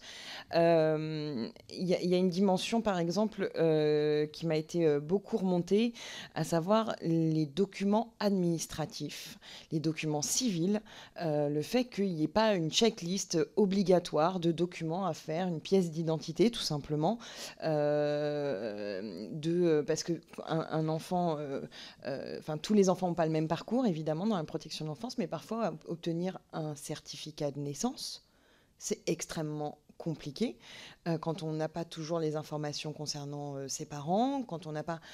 Et du coup, arriver à 18 ans sans une carte d'identité et obtenir une carte d'identité quand on n'est pas en mesure de produire un certificat de naissance, etc., est-ce que ce n'est pas aussi de la responsabilité de la protection de l'enfance que de s'assurer que, d'un point de vue administratif, les jeunes majeurs et parfois même mineurs aient aussi une existence administrative complète, que l'ensemble des documents qui leur permettent d'entrer dans la vie leur soient accessibles et que ça rentre effectivement dans le package des choses qui doivent être prises en charge avant leur majorité, pour que le jour de leur majorité, au minimum, ils aient vraiment accès à tous ces documents. Et ensuite, pour rebondir sur l'accompagnement des jeunes qui effectivement rentrent dans la vie, comment on fait un compte bancaire, comment on obtient telle ou telle aide, il faut assurer un logement quand on prend un logement, ce genre de choses que théoriquement on apprend en entrant dans la vie avec sa famille. J'aimerais rappeler que déjà beaucoup de familles ne savent pas et que du coup il y a une défaillance parentale parfois qui n'est pas forcément malveillante, mais peut-être que ça c'est une dimension qu'on devrait intégrer à l'éducation nationale, de savoir comment on s'en sort dans notre pays très administratif et quels outils on donne aux jeunes. Et je pense là qu'il faut sortir un tout petit peu du prisme de la protection de l'enfance, de dire que tous les jeunes devraient avoir accès à ces informations-là. Enfin, ça c'est mon avis, mais du coup, avoir ton avis sur la question. Mon avis de mère de famille, c'est que tu as 1000 fois raison, si tu veux, pour faire encore de l'assistance à documents administratifs à des jeunes adultes. Bien sûr que c'est vrai. Mais tu as raison sur le fait des documents administratifs pour les enfants de l'ASE. Mais est-ce qu'on se rend compte au moment où on se dit ça, que là, on est au Parlement, on écrit les lois, et on est en train de se demander comment faire pour que les enfants de l'ASE, il y ait bien quelqu'un qui leur a expliqué à un moment donné comment on demande une carte d'identité, etc. Et, est-ce que mon propos est de dire on est quand même dans une situation où il y a une carence des services chargés de la protection de l'enfance. On ne devrait pas avoir à dire ça. On ne devrait pas avoir, nous, législateurs, à discuter. Il y a 2 rendez-vous, un 16 ans et un 6 mois avant la sortie. Normalement, ces 2 rendez-vous sont aussi... Celui de 16 ans est fait pour ça. Comment est-ce possible qu'on discute de ça? Qu'est-ce que ça signifie sur... Alors, je ne sais pas si c'est partout comme ça, j'espère que non, voilà. Mais qu'est-ce que ça signifie? Comment? C'est pas partout comme ça. Mais qu'est-ce que ça signifie sur quelque chose que je suis quand même pas loin d'appeler de la négligence? Voilà, c'est des enfants qui ont subi des négligences parentales et qui subissent ensuite de la négligence institutionnelle, où les individus chargés de les accompagner ont aussi une responsabilité personnelle. Voilà, on fait tous notre boulot au mieux qu'on peut le faire. Des fois on se trompe, des fois on ne fait pas bien, mais on essaye de faire au mieux. Ça vaut pour tout le monde dans une société, et en particulier pour les agents des collectivités locales et les agents publics. Faire au mieux. Et faire au mieux, c'est quand même, au bout de quelques années d'expérience, d'avoir repéré ce que toi, tu as repéré, ce que moi, j'ai repéré, et de se dire que c'est pas si compliqué de le faire. Tu vois, à un moment donné, on ne peut pas, nous, tout porter au niveau parlementaire. Tu vois. Les gens doivent être responsables de leur boulot. Et sur le rôle de l'éducation nationale, oui, alors, je suis d'accord, à l'école, on devrait aussi apprendre à faire une demande, un document administratif, etc. Tu as raison, mais en même temps, parfois, je me dis, mais la liste des choses qu'on demande aux enseignants d'apprendre aux gosses, accessoirement de leur apprendre à lire, à écrire, à compter, et de transmettre du savoir, et de développer leur esprit critique, et de leur apprendre à ne pas se laisser manipuler par les réseaux sociaux, et voilà, et à trier les déchets, et à se brosser les dents, et en plus, j'ose plus, et l'éducation à la vie affective et sexuelle, et tout, j'ose plus charger la barque des enseignants.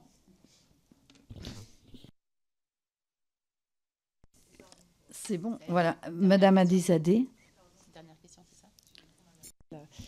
Merci Madame la Présidente. Madame la Ministre, chère Laurence, merci beaucoup pour les propos. Je ne sais pas si je dois te tutoyer, vous voyez, j'ai vu que c'est good. Voilà, allez, on ne va pas se priver. Eh ben, allez, merci pour tes propos et voilà, enfin, la clarté aussi de ton engagement. Merci aussi d'avoir fait le continuum, d'avoir fait ce lien entre les violences faites aux femmes et les violences faites aux enfants.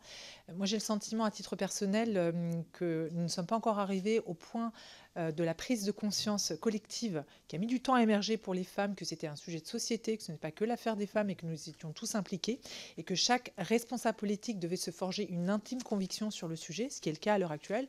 Plus aucun homme politique ne peut faire l'économie d'une réflexion sur les violences faites aux femmes et ne peut... voilà, ils sont très attentifs à montrer qu'ils ont une position sur le sujet. Je ne sais pas si c'est encore le cas pour la protection de l'enfant, j'ai l'impression qu'on n'y est pas tout à fait. Mais en tout cas, merci de faire ce rapprochement et de faire cette connexion, parce que je pense que ça peut nous aider. Il y a évidemment une convergence des luttes. Moi, ma question, elle est un peu globale. Je veux revenir sur ton passé de ministre. Tu as évoqué quelques résistances et difficultés, et non des moindres, c'est l'absence de budget pour mettre en place cette grande loi. Quelles ont été les autres forces de résistance que tu as rencontrées et qui te paraissent être encore à l'œuvre à l'heure actuelle pour faire advenir cette révolution, cette grande réforme de la protection de l'enfance qui est de plus en plus nécessaire et sur laquelle on est, on va dire, d'accord sur le principe. Tu as évoqué l'ADF, je pense que ça reste encore vrai, mais est-ce que tu en identifies d'autres?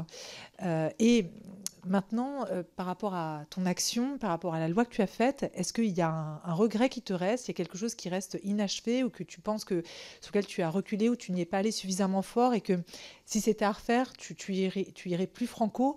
Voilà, j'aimerais que tu nous éclaires là-dessus pour qu'on puisse, nous aussi, dans nos réflexions, bénéficier de ton retour d'expérience très engagé et très, très politique. Merci de ces questions. J'ai évoqué tout à l'heure la question de l'ADF, tout en disant vraiment que j'ai aussi rencontré des vice-présidentes de département qui ont vraiment été... Enfin, le groupe de travail des VP de département, il était transpartisan et il était il était motivé, les gens travaillaient bien ensemble et il y avait une envie de faire qui était très importante. Donc je dissocie vraiment les élus de l'ADF qui le plus souvent m'a envoyé le collaborateur de l'ADF pour discuter avec nous. Bon, voilà. En fait, j'ai évoqué la chancellerie, qui est une institution qu'il faut manier avec le respect dû à son rang, et la difficulté qu'il y a parfois à faire changer loi. J'ai évoqué tout à l'heure les questions d'adoption. J'aurais aimé aller beaucoup plus loin que je n'ai pu aller sur la facilitation de l'adoption des enfants placés sans effacer les parents biologiques quand c'est nécessaire et possible. Voilà, il y a là quelque chose vraiment... il y a un vrai sujet. Mais enfin, il se trouve que c'était en 2015, entre 2014 et 2016, on sortait du mariage pour tous et de la manif pour tous. Quand j'évoquais mes affaires de pluriparentalité, il y avait des biais dans la compréhension de ce que je disais. Donc le climat était vraiment pas à évoquer des questions de pluriparentalité, ou du moins c'était pas très réceptif. Et je parle pas du gouvernement, je parle des oppositions. Ça, en fait, ce qui a été le plus difficile, pas tant au moment de travail sur la loi, mais après dans sa mise en œuvre, c'est l'inertie. C'est l'inertie le plus difficile. C'est une espèce d'indifférence que moi je qualifie aussi d'un désintérêt. Et j'inclus, peut-être je vais me fâcher avec plein de gens en disant ça, mais j'inclus vraiment tous les étages de la protection de l'enfance. C'est-à-dire que je ne crois pas que les difficultés de statut, de rémunération justifient ou excusent la négligence à l'égard des enfants. Voilà, je ne crois pas ça. Je pense que c'est des signes d'une société qui ne va pas bien quand ceux qui sont chargés de protéger les autres ne le font plus et s'habituent. Voilà. C'est ça que je trouve le plus difficile. Il y a les évolutions de culture également. Ça, il faut les porter. Voilà ce que je peux répondre. Mon regret, c'est que la loi ne soit pas mieux appliquée et que la suivante ne le soit pas mieux non plus, et que la précédente ne le soit pas non plus réellement, en particulier sur le projet pour l'enfant, il date de 2007. C'est ça mon regret. Mon regret, c'est qu'il soit nécessaire que les anciens enfants placés descendent dans la rue pour qu'on s'intéresse à eux. Mais dans les choses positives, on observe quand même aussi un intérêt médiatique. Je rends hommage aussi aux journalistes, aux enquêteurs, aux auteurs qui ont écrit des livres sur la protection de l'enfance, qui ont écrit des livres sur les foyers, qui ont fait des documentaires. qui ont réalisé des documentaires, ils ont contribué également à une prise de conscience collective. Ma grande inquiétude aujourd'hui, elle est en gros dans l'état des finances publiques et l'état de démobilisation de ce pays. Voilà. Avec un risque qui va peser forcément sur les plus vulnérables. Et les plus vulnérables, ce sont les enfants placés. Dans cette société, il n'y a pas plus vulnérables que les enfants placés. Voilà. Donc c'est ça ma grande inquiétude. C'est qu'on les efface. Et que, alors qu'il y aurait beaucoup à faire, avec de l'argent, mais pas qu'avec de l'argent, aussi avec de la volonté politique. De la volonté politique, de la stabilité politique. Mais oui, de la stabilité politique. La nouvelle ministre chargée de l'enfance, je la connais, c'est une femme bien. Voilà, Agnès Canaillé, je le disais, c'est une collègue sénatrice. On n'est pas d'accord, elle est de droite, je suis de gauche, mais je la connais, c'est une femme bien. Mais pour pouvoir agir, il faut avoir de la sécurité pour sa fonction. Il faut avoir un petit peu de marge de manœuvre. Voilà, tout ça fait qu'il n'y a pas eu de continuité dans les politiques publiques, il n'y a pas de portage politique. Ils sont erratiques. On a des pulsions par moment, puis après ça redescend. Et c'est ce qui m'inquiète beaucoup parce que les contraintes budgétaires, elles vont peser sur les départements. Il y a des départements dans lesquels les premières dépenses sociales, ce sont les dépenses de protection de l'enfance. Et ce sont probablement celles qui vont moins se voir si on les diminue. Ouais. Voilà, il n'y a pas de lobby, quoi. Je le dis toujours, il n'y a pas de lobby, il n'y a pas de transparence. Voilà, il n'y a pas de transparence. Et puis, tout le secteur de la pédopsychiatrie, qui est totalement sinistré, est un des sujets majeurs, parce que ce que j'observe, c'est qu'il y a de plus en plus d'enfants placés et en protection d'enfants, de plus en plus d'enfants. Alors, si on dit les choses de manière positive, il y a de plus en plus d'enfants protégés, de plus en plus de signalements. Il y a de plus en plus de familles qui vont pas bien. Hein, on va mettre les autres. Et de plus en plus d'ados qui vont pas bien, également. Et de gamins qui vont pas bien. Il y a de plus en plus d'enfants placés. Non, j'ai perdu le fil de ce que je suis partie. Et la pédopsychiatrie est en pleine détresse. Voilà, parce qu'on évoquait tout à l'heure, il faut 6 mois pour trouver un placement après une ordonnance de placement d'un juge, mais il faut 6 mois pour trouver un psy à un gamin, un pédopsychiatre à un gamin qui a été victime d'inceste. Il y a comment et 2 ans dans un CMPP. On se rendait compte qu'il y a en France, en tout et pour tout, sauf s'il y en a eu des nouveaux, mais si c'est le cas, je corrigerai volontiers et j'en serais ravie, un foyer, une MEX dévolue aux filles victimes d'inceste. Une, spécialisée. Et il n'y en a pas pour les garçons. Voilà. Et voilà. Moi, je pourrais vous raconter plein d'autres choses parce que... Et je vais arrêter. À peu près.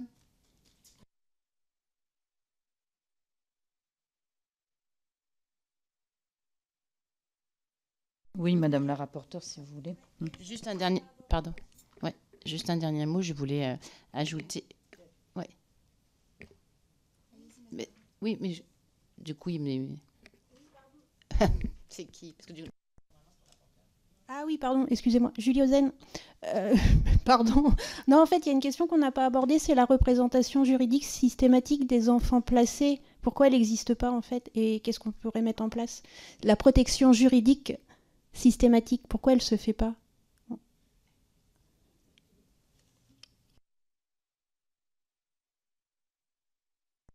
Peut-être vous pouvez préciser ce que vous entendez par protection juridique. Je sais de quoi vous parlez. J'aurais besoin de retravailler pour vous répondre. Non, parce que c'est des sujets pointus. Faudrait que je retravaille, que je revoie. Je peux pas vous répondre comme ça. Je dirais des bêtises peut-être. Alors, je reprends juste la parole, je voulais juste compléter sur un élément pour la commission d'enquête. C'est qu'en fait, quand on parlait des départements qui annonçaient que avec les coupes budgétaires, il y aurait peut-être des choix politiques à faire. Bien évidemment, moi j'attire l'attention, j'ai fait un déplacement la semaine dernière, j'attire l'attention qu'une grande partie des enfants sont accueillis non pas dans un service public dépendant du département, mais sont dans des associations. Les associations ont la prime Ségur et toutes les augmentations dans leur budget. Elles sont dans le rouge, avec des budgets qui peuvent impacter au nombre de mesures quand ce sont des grandes associations. Ça peut être des budgets qui vont être en déficit, qui peuvent aller de 450 000 à 900 000 euros. Là, on va être au bord d'une situation, et donc je n'ai pas la visibilité, mais c'est les travaux qu'on essaye de mener. En tout cas, on n'a pas la visibilité, mais la situation est catastrophique. Il suffirait qu'une seule association dise à un département « je fais banqueroute », entre guillemets, et il se retrouve avec les 600 enfants, le département, de par ses compétences, à accueillir. Enfin, voilà. Donc, ce que je veux dire, c'est que tout le monde a intérêt à ce qu'on trouve des solutions sur les questions budgétaires, parce que là, elles deviennent terribles.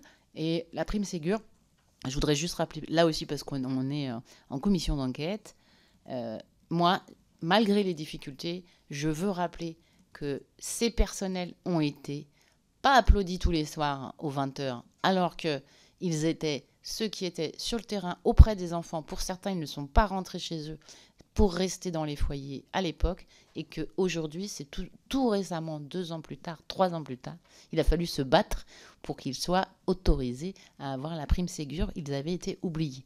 Voilà, je veux juste le rappeler, parce que c'est des personnels qui ont fait un travail exceptionnel. Si tu veux ajouter sur... Je veux juste ajouter une chose, parce qu'on ne l'a pas évoqué, mais je pense que ce serait bien que je le dise, c'est sur les conséquences des difficultés du travail social, enfin du secteur du travail social et des travailleurs sociaux, et de la souffrance au travail des travailleurs sociaux, qui est une vraie réalité, et donc des difficultés de recrutement. Quelque chose qui, moi, nous avait pas été signalé quand on a travaillé il y a une dizaine d'années, c'est l'arrivée de structures privées à but lucratif dans le secteur de la prise en charge des enfants. Ça n'existait pas.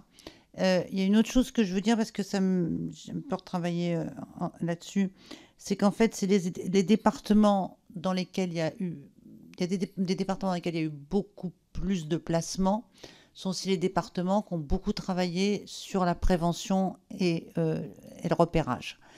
Donc, c'est pour ça qu'on n'arrive pas totalement à évaluer est-ce que les familles vont plus mal, mais il y a aussi, c'est terrible, parce que les départements, plus ils travaillent sur le repérage, plus ils identifient d'enfants, et plus ils ont d'enfants à placer, et plus ils sont en difficulté pour arriver à prendre en charge ce qu'ils ont eux-mêmes généré par une politique de repérage.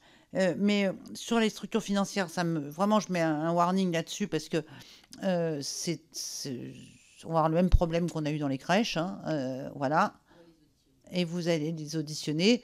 Et là encore, je ne vois pas ce que le secteur privé à but lucratif peut faire de mieux en étant moins-disant que ce que font les associations à but non lucratif dans la prise en charge, en sachant que, bien entendu, il y a des coûts. Vous avez sûrement ça, ce qu'on appelle les incasables, entre guillemets. Il y a des enfants qui qui ont un prix de journée de 900 €. Voilà. Il faut toute la journée, qu'il y ait un éducateur, un professionnel. Donc ça fait parfois 2. Bon. Qu'est-ce que le privé à but lucratif va venir faire là-dedans ? Ça va se faire comme pour la santé, c'est-à-dire qu'ils vont prendre les cas faciles et ils vont renvoyer. Voilà, c'est comme dans la santé, les cliniques font ce qui est facile, puis dès que c'est un peu tendu, ils renvoient sur l'hôpital. Et là, ça va être pareil, ils vont prendre les plus faciles, puis ils vont renvoyer les autres à 900 € au jour sur les autres structures. Donc, il faut vraiment, s'il y a une préconisation à faire, c'est vraiment de mettre un stop, une interdiction d'approcher au privé à but lucratif dans la protection de l'enfance. Mais nous, on n'avait pas, enfin, au moment où nous on a travaillé, c'était pas encore monté. De même pour les pouponnières, on n'avait pas le même problème qu'il y a aujourd'hui. Voilà, c'est une catastrophe. Nous, on l'avait pas dans notre viseur. Hein. Les pouponnières, on n'avait pas la même. Voilà, ça a commencé. J'ai vu à la fin quelques pouponnières. J'ai vu, mais on n'avait pas au début. Donc, il y a des choses qui se sont quand même accélérées. Ah oui, l'intérim, enfin voilà, c'est tout. Et le personnel non qualifié, enfin bon, tout ça, c'est l'énorme sujet. Et le turnover, quoi. Les gamins, mon figure d'attachement, bah, c'est pas les lucs. Et je sais pas ce que. Moi, je continue de penser que les familles d'accueil, c'est quand même très bien. Voilà, je trouve ça très bien. Quand c'est bien, c'est très bien. Voilà. Si on a beaucoup de très bien, voilà, faut quand même dire ça aussi. Et c'est quand même un lieu de vie beaucoup plus chaleureux, voilà, pour les enfants. Donc, personne n'a envie de voir les gamins se retrouver dans les mecs, quoi, ou alors dans des petites structures.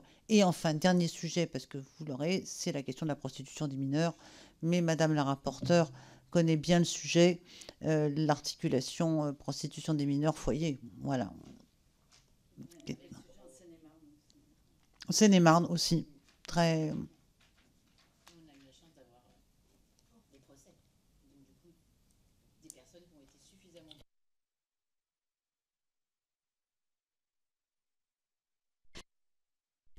Merci Madame la Ministre. J'oserais peut-être une dernière question parce que Manuel Valls, qui était Premier ministre en 2014, vous me démentirez si je me trompe, je crois, n'avait pas accepté de faire de la cause de l'enfance une cause nationale aux grandes dames des associations de l'époque, ou alors j'ai mal lu. Est-ce que vous... Le sujet n'est pas là, de toute façon ma question ne tourne pas sur ça, ma question c'est est-ce que vous pensez qu'il serait temps de faire de la protection de l'enfance une grande cause nationale? Oui, alors j'ai une mémoire sélective, j'ai dû oublier ce que vous racontiez, mais moi j'en avais fait une grande cause, donc je ne me souviens pas si j'ai été suivi ou pas, mais bon, quand on voit ce que les gouvernements depuis 2017 ont fait de la grande cause d'égalité femmes-hommes, je suis un peu perplexe. Bon, là, il y a une grande cause santé mentale. Très bien. Je soutiens totalement le Premier ministre dans son choix de la grande cause santé mentale. Et j'espère que dans cette grande cause santé mentale, il y aura à la fois une approche genrée des questions de santé mentale et à la fois une place spécifique donnée aux questions de santé mentale des enfants. Et alors, j'imagine pas une grande cause sans budget. Merci Madame la Ministre. Et je voulais vous inviter, puisqu'il y a une question, vous avez dit, pour l'instant je ne peux pas répondre et je répondrai après, à envoyer à Madame le rapporteur et Madame la Présidente. C'était sur la vôtre, je crois, question, voilà. Je crois que je sais pas et je sais pas. Après voilà, c'est pas une obligation. Oui. Il faut la poser à la chancellerie. C'est des questions qu'il faut poser à la chancellerie, ça, parce que moi-même je vais me retourner vers la chancellerie pour avoir. C'est des questions de chancellerie.